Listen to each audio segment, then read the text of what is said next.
Ready to go. South Georgia Tormenta and Greenville, a battle of two current playoff teams.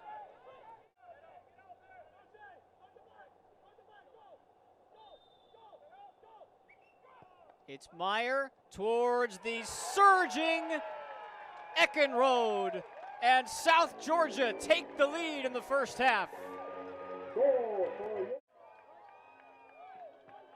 Meyer decides to take it, and Eckenrode does exactly what you need to do in that position.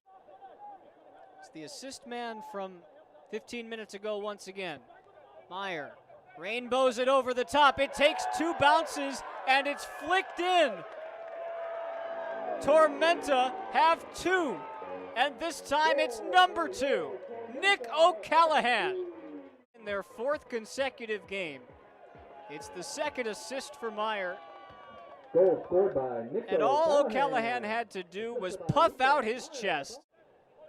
Now what we'll look out for from South Georgia's perspective here in the second half, how much are they willing to stay on the ball the way they did in the first half? Here's the cross in, headed on by Booth and just over the bar. Polak for Hemmings. Again out wide, Mohammed. Abdi Mohammed's cross is a good one, and Lomis knows what to do with that. Marios Lomis brings Greenville back. It's his league-leading 7th goal of the season. There's no stopping this man. Put the ball in an area near him, and he is deadly. Brought down by the excellent run of Rodney Michael. He'll continue his run. Up ahead, he feeds Candela. Vincenzo Candela!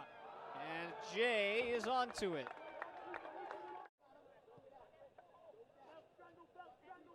Nicoletto is in. Oh, look at that turn from Marco Nicoletto. He's tripped in the box, and it's a penalty. Here's Marco Nicoletto. And it's 3-1 to Tormenta. They have dominated play from the outset tonight. Jay had no shot, even if he had gone the right way. Tucked into the left corner. South Georgia Tormenta roll at home to a 3-1 win over the defending champs, and they win 4 in a row for the first time in their club's history.